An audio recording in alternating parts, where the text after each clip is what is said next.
We're going to take a look at this tower fan from NETTA. Now I've got the 44-inch version. It's awkward to unbox, so I've already taken it out, but I'll show you what else is in the box. You've got a semicircle that attaches to the bottom using some wing nuts. Another bit to complete it. And the instruction manual. And the tiny remote control. So let's have a look at that. There's a battery in there as well. Turn the right way up. So that replicates all the functions that you get on the top of the device. So physical buttons here and the displays around here.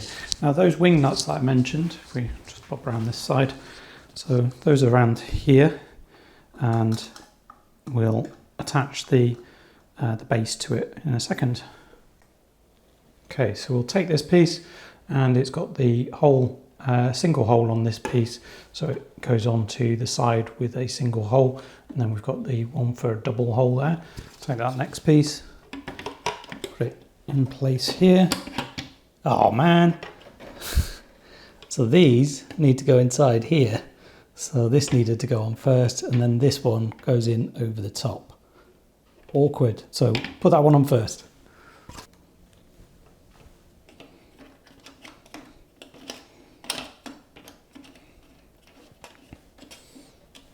One of them in, second one in. Now you can route the power cable down through here. That's not too bad. That's going to pop out quite easily, but it's all right. Okay, now let's put on this piece.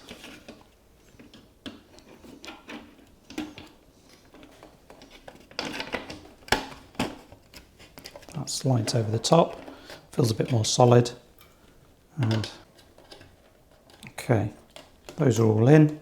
Let's get the fan upright. Okay, so it's up and the cord's coming out the side there, and the base feels fairly sturdy, but the whole thing feels like it's wobbling around because that's where the oscillation comes from. So the whole thing kind of wobbles. You can kind of see.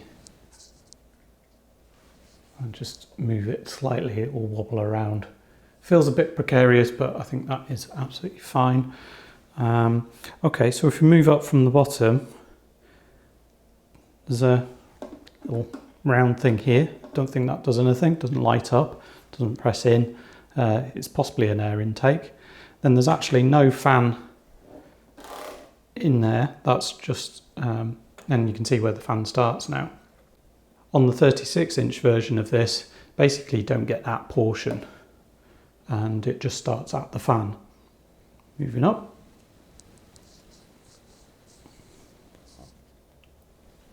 Got the controls at the top. Now, going around the back, there is a handle there. Handle to move it around, take it to different rooms, but as you can kind of see down the back, there's not a lot else. There's the electrical rating panel, which is it's rated at 60 watts, but there isn't a little compartment to put the remote control, which I think is a bit of a shame. They could have put that somewhere so that you can keep the remote control with the unit. I have another tower fan where you have a little slot for it, so I think that's a bit of a shame. Okay, so I've got it on now. There's an auto mode which is interesting, so that's enabled and it's flashing, and when the temperature goes over 25 degrees it comes on automatically. Let's turn that off, and now the unit turns on, and it's at the lowest fan speed. You can kind of tell by the top here, and it's got 3 speeds.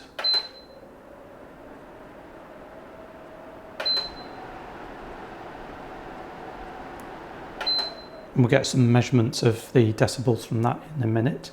So we've got the oscillation mode, a timer, which should be quite useful. Now this goes up to 8 hours in half-an-hour increments. So if we press it once, half an hour, an hour.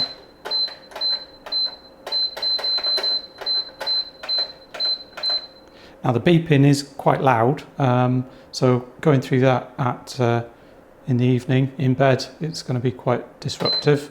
But it's not too bad. It's been worse on one of the other fans I've reviewed, and I'll put a link to that on screen.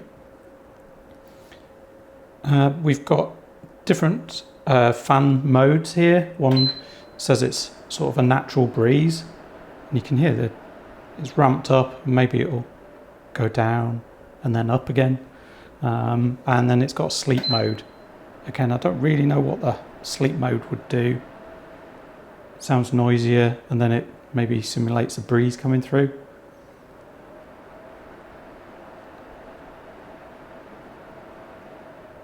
Yeah, cycles through. I find that quite annoying, so I'll just put it on fan and just a normal mode. And this speed, it's not too loud. Now, oscillation takes it through 65 degrees. You can kind of see it's still got that bit of a wobble, and I think that may calm down as I've stopped touching it, and as it moves through the oscillation. Hopefully that won't wiggle around as much.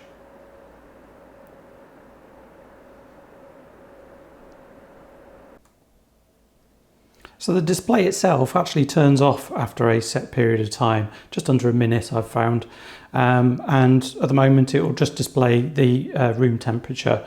It doesn't cool the air, so don't expect that to really change. It will just tell you what it thinks it is in the room.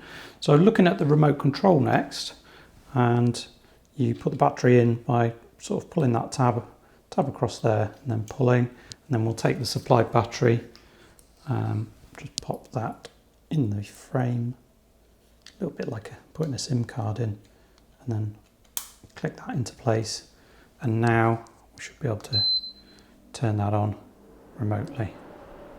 That works quite well. So you have to go through all the power modes to turn it off, which is different from pressing the power button on here, which turns it on and off, and then the speed button can be used to take it through the different speed options, and then power to turn it off there. So yeah, the remote makes you go through each of those speeds before it turns off. Let's check the sound level at minimum fan speed.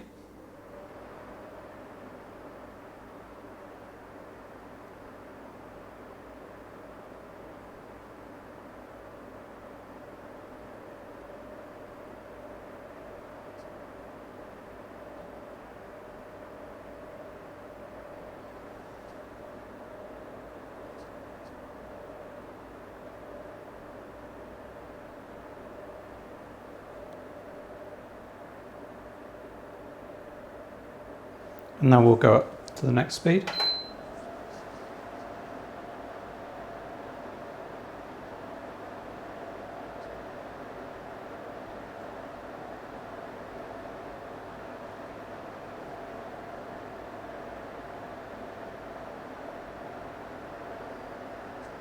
And then we'll go up to top speed.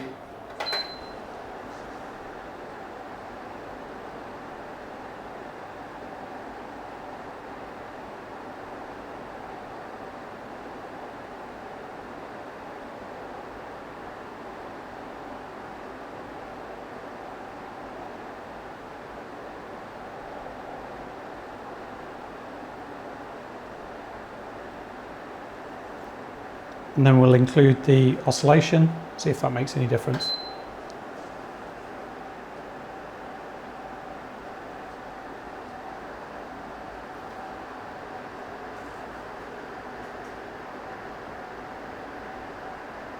Can't really hear that at that speed, so let's knock it down to the first speed. No, and you really can't hear any difference.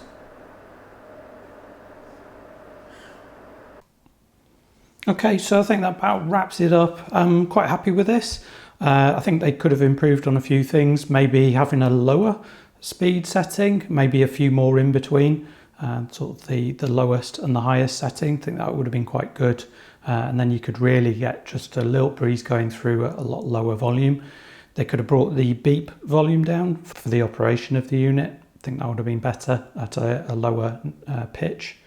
and not as noisy. And it's a bit wobbly on that stand. It is secure, but it just feels a bit precarious. And what else? Oh, and the having the power speed button there, having to go through all the speeds before you're able to turn it off. That's a bit of a pain. But overall, for the price, which is maybe around £50 on Amazon at the moment, I'll leave a link in the description. It's not a bad price, and it seems pretty good at the moment. I'll leave any feedback about this as I use it over time. I'll pop that in the description or in a pinned comment. If you've got any suggestions about a better alternative, one that you found is better than this one, then please let me know in the comments. Otherwise, I hope this has been useful. See you next time.